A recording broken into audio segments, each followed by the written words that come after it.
In this video, I'm going to show you 5 simple exercises to add strength training for runners at home. My name's Louise, and I'm going to just take you through the 5 exercises that you can use to add strength training to your running. A great way to do it before or after a run. So let's get going. First one we're going to do is we're going to start on our back in what we call a neutral position. So we're lying down with our heels underneath our knees, feet level with our seat bones. We're in our neutral position and we've got the collarbone nice and open. Ribcage towards that pelvis so that we've got the core working. And we're just going to take it excuse me, into a shoulder bridge.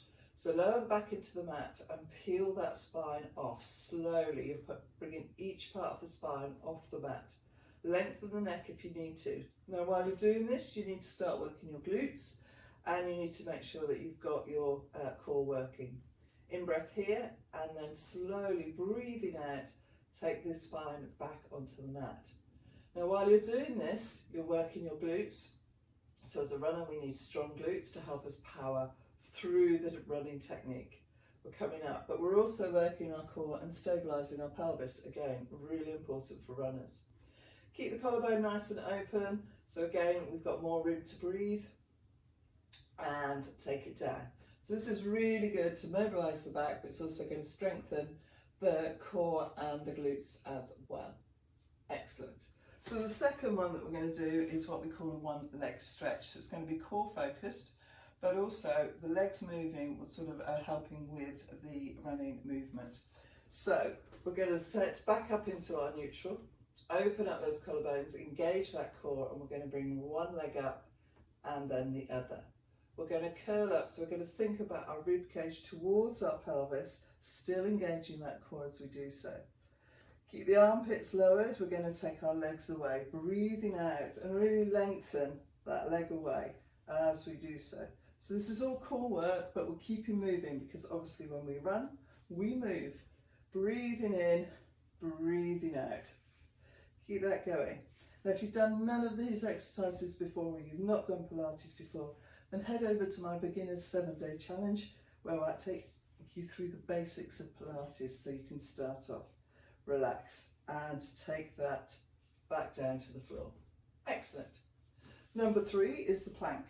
So lots of different ways of doing the plank, but we're going to do a moving plank. Again, we need to stimulate running and to make it look really specific for what we're doing.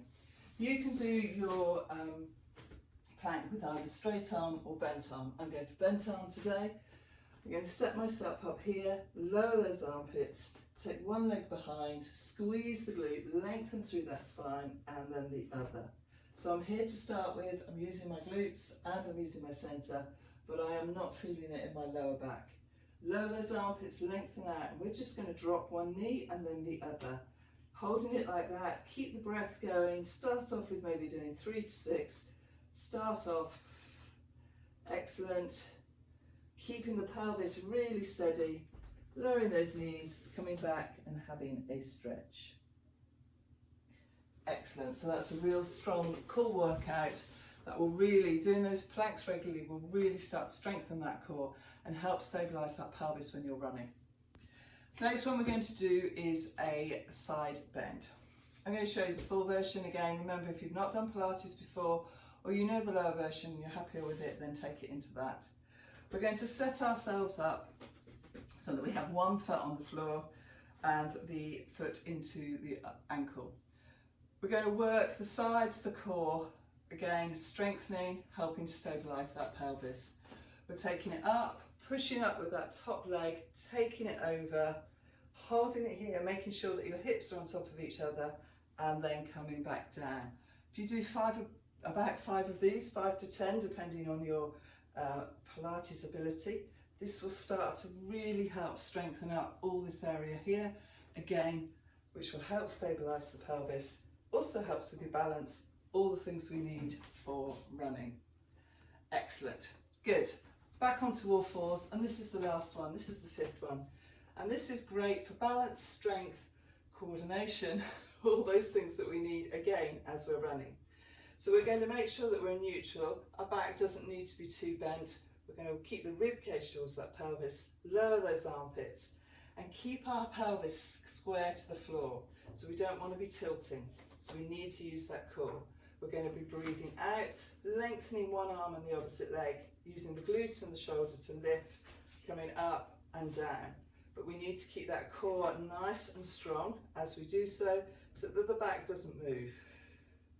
Keep the armpits lowered, lengthening through that spine, don't let that head drop, and we want to keep that chest open. Brilliant, one more. Excellent. So again, with all these, do about 5 to 10, depending on your Pilates ability, and don't forget you can go and find the Pilates Beginners 7-Day Challenge as a start off to Pilates. If you enjoyed these exercises and you want to find out more about Pilates for runners, then head to the link in the bio, in the description below, which will tell you all about the Pilates for Runners membership, where we have a mixture of 10-minute classes that are recorded, so you can do them when and where you want, all running specific, or you can join the live classes throughout the week. Hope to see you again on the mat soon.